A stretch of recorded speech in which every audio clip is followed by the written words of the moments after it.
Snow white और 7 बौने।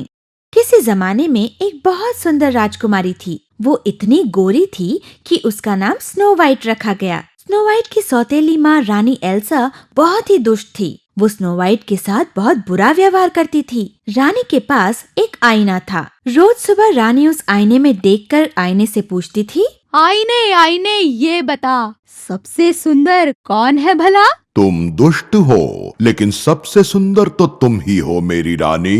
कई साल बीत गए। स्नो वाइट अब बड़ी हो गई थी। एक दिन आईने ने रानी को अलग ही जवाब दिया, तुम सबसे दुष्ट हो, पर सबसे सुंदर नहीं। सबसे सुंदर तो स्नो वाइट है मेरी रानी। आईने के जवाब से रानी को इतना गुस्सा आया कि उसने स्नो वाइट को महल से निकालकर जंगल भेज दिया। दूर घने जंगल में स्नो वाइट अकेली थी। वो बहुत भूखी, प्यासी, थकी हुई और घबराई थी। जंगल में भटकते हुए दूर उसने एक झोपड़ी देखी। वो उस झोपड़ी के अंदर गई। वहाँ एक टेबल पर अनेक प्रकार का भोजन रखा हुआ था। वहाँ 7 थालियाँ और 7 चम्मच भी रखे हुए थे। ओह, मुझे भूख लगी है, पहले मैं कुछ खा लेती हूँ। स्नो वाइट ने खाना खा लिया। अगले ही कमरे में उसने देखा कि 7 छोटे छोटे पलंग एक कतार में रखे हुए हैं। स्नो वाइट बहुत थक चुकी थी। 7 पलंग जोड़कर वो उस पर लेट गई और जल्द ही गहरी नींद सो गई। कुछ समय बाद 7 बौने वहाँ आए। वो झोपड़ी उनकी ही थी। उन्होंने देखा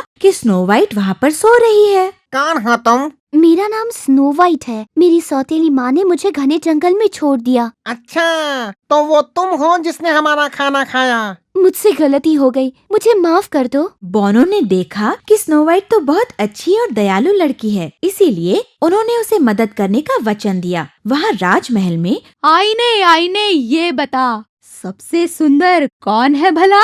तुम सबसे कपटी और दुष्ट हो, लेकिन स्नो वाइट जो इस वक्त घने जंगल में सुरक्षित है, वही सबसे सुंदर है मेरी रानी।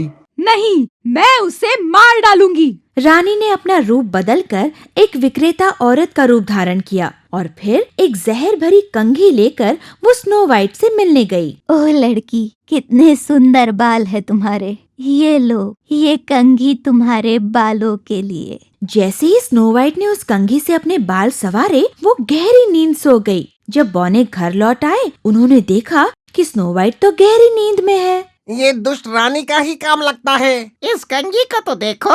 जैसे ही बौनों ने उसके बालों से कंघी निकाली, स्नो वाइट फिर से जाग गई। सभी बौने बहुत खुश हो गए। वहाँ राजमहल में आईने आईने ये बता, सबसे सुंदर कौन है भला? तुम बहुत दुष्ट और कपटी हो रानी, लेकिन स्नो वाइट अभी जिंदा है और वही सबसे सुंदर है। नहीं, ये नहीं हो सकता। इस बार रानी ने एक किसान औरत का रूप धारण कर लिया और एक टोकरी में जहरीले सेब भरकर वो स्नो वाइट से मिलने चली गई। झोपड़ी के नजदीक आते ही उसने देखा कि स्नो वाइट बागीचे में घूम रही है। अरे, तुम तो बहुत थकी हुई लग रही हो। लो, रसीले सेब खा लो। धन्यवाद, वैसे भी मुझे भूख लगी थी। जैसे ही स्नो वाइट ने सेब का टुकड़ा तोड़ा, वो तुरंत जमीन पर गिर गई। अब रानी को लगा कि स्नो वाइट नहीं बच सकती, वो तो मर चुकी है। खुशी से वो वहाँ से चली गई। जब शाम को बौने लौट के घर आए, स्नो वाइट उठो, स्नो वाइट, वो तो मर चुकी है। सारे बौने रोने लगे। उन्होंने उसे उठाकर पलंग पर रखा। कुछ देर बाद एक नौजवान राजकुमार अपने घोड़े पे सवार होकर उस जंगल में आया। उसने देखा कि 7 बौने रो रहे हैं और एक सुंदर लड़की वहाँ पर लेटी हुई है। वो उनके पास गया।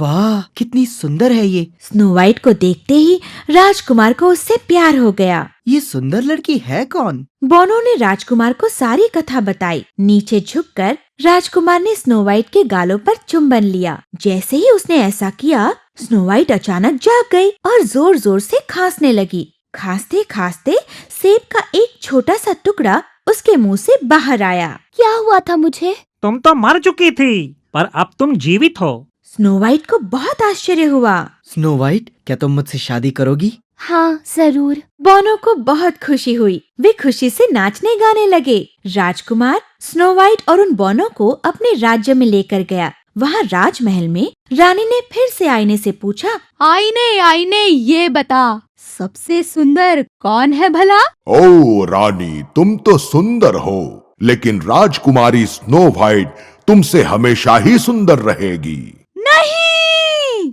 रानी ने गुस्से में आकर उस आईने को तोड़ दिया और अपने आप को महल के कमरे में बंद कर लिया और उसी में उसकी मौत हो गई।